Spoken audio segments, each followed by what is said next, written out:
Taga Romblon po. Dumayo pa kayo ng Pampanga Para magpagamot. sa Poong Jesus Nazareno. Kailan kayo pumunta dito, Nay? Kasi pangalawang balik niya nito eh. Biyernes yata yun. Biyernes. Biyernes. Isang linggo lang binigay ko sa inyo. Kasi babalik na kayo ng Romblon. Romblon. Ngayon ay, ano ba ngayon? September 21. 21. Si tatay, mga idol, ay maraming bawal sa kanyang pagkain. Hindi na natin sasabihin bakit siya pinagbawalan sa akin pagkain. Pag binawalan ka ng pagkain, kahit anumang bagay, kahit bata, matanda, alam mo ang mangyayari. Manghihina tayo.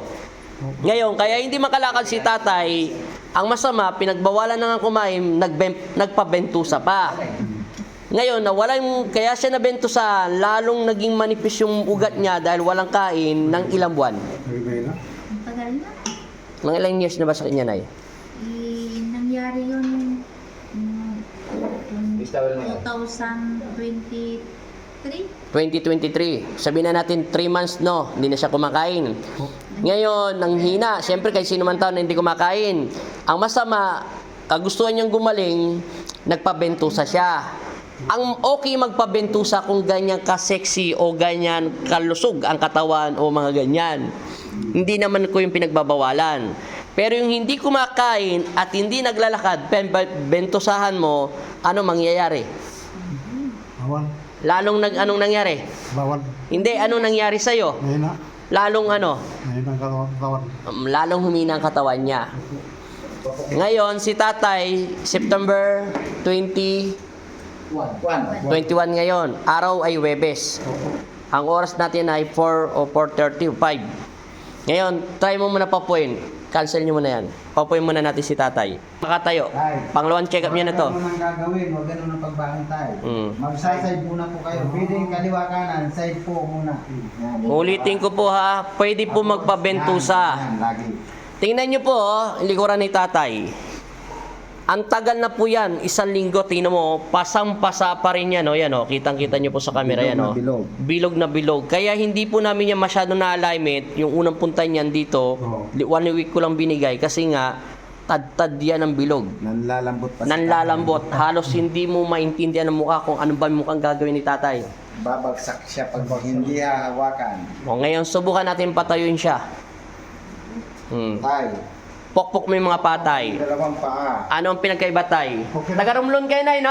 Romblon pa. Mega shoutout na yung taga Romblon. Dumayo lang siya na. Tingnan mo, madaldal na. Ikaw ang anak niya, di ba? Anak ka? Ano? Hindi. Sinundo lang. Sige. Lakad, tay. Dahan-dahan lang, tay. Lalakad lang tayo. Huwag mo munang madilim, tay. Ayan na po si tatay. Kahit kami, nahirapan din po ko gamutin yan bilang instrumento ng Panginoon Kristo, alipin. Kasi nga, tad-tad yan ng bentusa. Walang problema po magpabentusa. Paulit-ulit ko sinasabi. Basta't kompleto sa kain, kompleto sa tulog, pamparelax, walang problema, Nay.